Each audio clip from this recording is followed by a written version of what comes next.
मराठी मॅट्रिमोनीवर मिळतो सगळ्यात जास्त चॉईस। मराठी मॅट्रिमोनीने लाखो स्थळं जुळवली आहेत। यापेक्षा चांगली गोष्ट काय असू शकते? मराठी माणसांची number 1 choice Marathi matrimony. Hingoli जिल्ह्यात कालपासून मुसळधार पाऊस। हिंगोलीतील कयाधू नदीला पूर, तर नदीकाठच्या नागरिकांना सतर्कतेचा इशारा। हिंगोलीमध्ये अनेक गावांचा संपर्क तुटला। दूध वाहतूक करणारे आणि शालेय विद्यार्थ्यांची वाहनं पुलाच्या दोन्ही टोकांवर अडकली।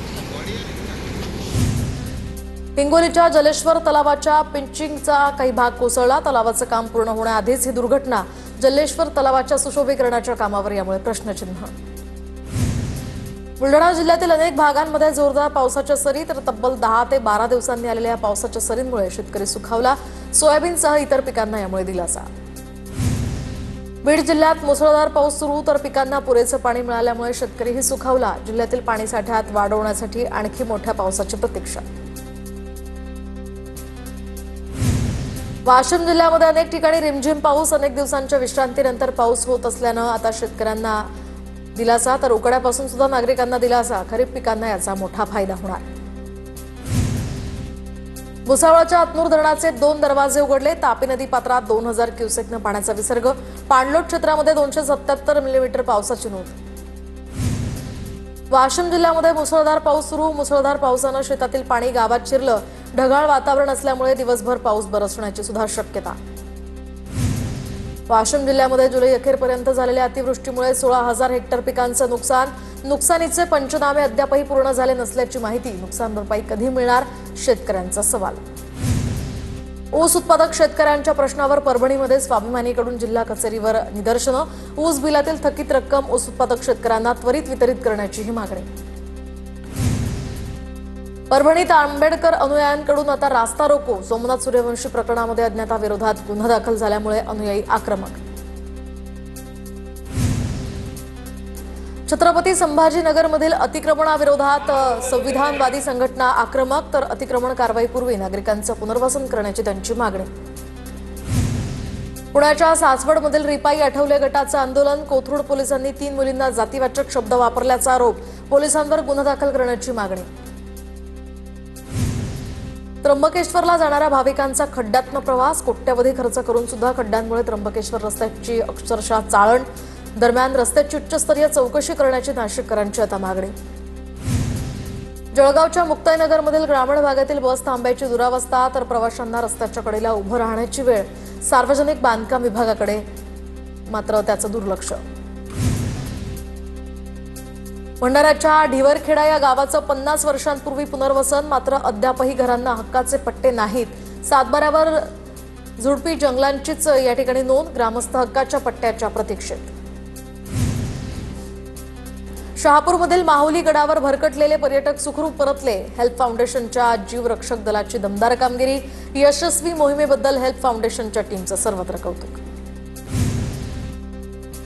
धाराशिवच्या उमरगामध्ये शेतकरी कर्जमाफीवरून संभाजी ब्रिगेडचे कार्यकर्ते आक्रमक। संभाजी ब्रिगेडच्या कार्यकर्त्यांकडून बावनकुळेंचा ताफा अडवण्याचा प्रयत्न।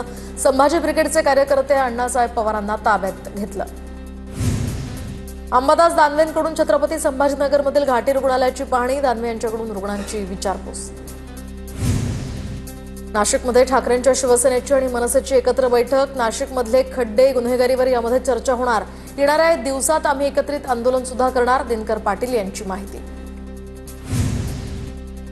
आमदार महेश शिंदेंच्या हस्ते साताऱ्याच्या कोरेगावमधील केदारेश्वर मंदिराचं भूमिपूजन। 12 कोटी रुपये खर्च करून भव्य मंदिर या ठिकाणी उभारलं जाणार। नाशिकच्या मनमाड बाजार समिती सभापती विरोधातील अविश्वास ठराव फेटाळला। ऐनवेळी एका संचालकाला मतदान प्रक्रियेपासून रोखल्यामुळे हा ठराव फेटाळण्यात आला। जालना महापालिकेच्या प्रारूप प्रभाग रचनेचा मसुदा तयार। पालिका निवडणुकीच्या अनुषंगानं जिल्हाधिकाऱ्यांना प्रारूप आराखडा सादर। जालना महापालिकेमध्ये सदस्य संख्या 65 होणार। एका प्रभागात 4 नगरसेवक असणार। परभणीच्या पूर्णा तालुक्यातील आले गावात आता मराठा बांधवांची आढावा बैठक संपन्न। 29 ऑगस्टच्या मुंबईतील आंदोलनासंदर्भात यामध्ये चर्चा। गावातील मराठा बांधव मनोज जरांगेंच्या पाठीशी असल्याचाही निर्धार। मालेगावातील 7 पर्यटक उत्तराखंडमध्ये सुखरूप, तर नातेवाईकांशी सुद्धा संपर्क झाला। उत्तराखंडमधील ढगफुटीनंतर संपर्क तुटला होता। रत्नागिरीच्या गणपतीपुळ्यात अंगारकी चतुर्थी यात्रोत्सवाच्या पार्श्वभूमीवर नियोजनात्मक बैठक संपन्न। तहसीलदार राजाराम म्हात्रे आणि प्रांताधिकारी जीवन देसाई यांच्या प्रमुख उपस्थितीमध्ये ही बैठक संपन्न। सर्व संबंधित यंत्रणांना सतर्क राहण्याच्याही सूचना। रक्षाबंधनाच्या पार्श्वभूमीवर नाशिकमध्ये एक राखी जवानांसाठी हा उपक्रम। येवला तालुक्यातील आत्मा मलिक या इंग्रजी माध्यम गुरुकुलचा अनोखा उपक्रम। साताऱ्यातील आलेवाडी शाळेतील विद्यार्थ्यांची पर्यावरणपूरक राखीची अभिनव संकल्पना। रक्षाबंधनाच्या राख्या मातीत रुजणार, नात्यासोबत निसर्ग बहरणार। जळगावच्या शेठ लालजी नारायणजी विद्यालयामध्ये अनोख्या पद्धतीने रक्षाबंधन सण साजरा। मानवी साखळीतनं 900 विद्यार्थ्यांनी साकारली ही योग राखी, तर राखीमध्ये तिरंगा झेंड्याचा सुद्धा वापर। चंद्रपूरच्या जिल्हा परिषद शाळेतील विद्यार्थिनी राष्ट्रपती द्रौपदी मुर्मू यांना राखी बांधणार। दिल्लीच्या राष्ट्रपती भवनात रक्षाबंधन सोहळा पार पडणार। रक्षाबंधन सोहळ्यासाठी देशातील एकूण 19 राज्यातील 31 शाळांची निवड। रत्नागिरीमध्ये नारळी पौर्णिमेचा उत्साह, ढोल ताशाच्या गजरात मच्छीमारांकडून पाण्यात नारळ अर्पण। पारंपरिक पद्धतीनं खाडीमध्ये नारळ अर्पण करण्याची ही परंपरा।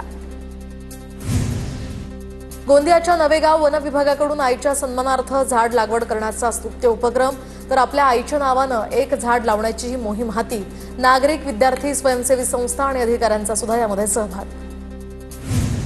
गोंदियात बोगस शालार्थ आयडी प्रकरणी एसआयटीकडून लिपिकाला अटक, तर जिल्ह्यातील दुसरी कारवाई। यापूर्वी एका संस्था चालकाला ताब्यात घेण्यात आलं होतं। गोंदियात पुन्हा एकदा धान घोटाळा चव्हाट्यावर, तर कोचेवाहीमधील धान खरेदीत 93 लाख रुपयांचा गैरव्यवहार, 13 संचालकांवर फसवणुकीचा गुन्हा दाखल। कराडमध्ये एका दुचाकीवर 2 नंबर प्लेट आढळल्या, तर नो पार्किंगमधून कारवाई केलेल्या या गाडीवर 2 नंबर प्लेट आढळल्या। पोलिसांकडून गाडी मालकाचा तपास सुरू। जळगावात हॉर्न वाजवल्याच्या रागातनं बाप लेकावर काही तरुणांचा हल्ला, 6 जणांविरोधात गुन्हा दाखल, 3 संशयितांना नाशिकमधून अटक। लातूरमध्ये मुलाकडून आईची हत्या करत स्वतः गळफास घेत संपवलं जीवन, तर आई शेत विक्री करून देत नसल्याच्या रागातनं हत्येचा प्रकार। रेणापूर तालुक्यात असलेल्या सांगवी गावातली ही घटना। नागपुरातील यशोधरा नगरमध्ये कुख्यात गुंडाची हत्या, तर समीर शेख असं या गुंडाचं नाव। मृत व्यक्तीवर खुनाचा प्रयत्न, प्राणघातक हल्ला असे 31 गुन्हे दाखल आहेत। या प्रकरणातील आरोपींचा पोलिसांकडून शोध सुरू। बीडमध्ये तब्बल 27 वार करून जावयाकडनं सासऱ्याची निर्घृण हत्या। अंबाजोगाई सत्र न्यायालयाकडून आरोपीला जन्मठेप, दुसरं लग्न करण्यासाठी परवानगी देण्यासाठी सासऱ्यावर जावयाचा दबाव।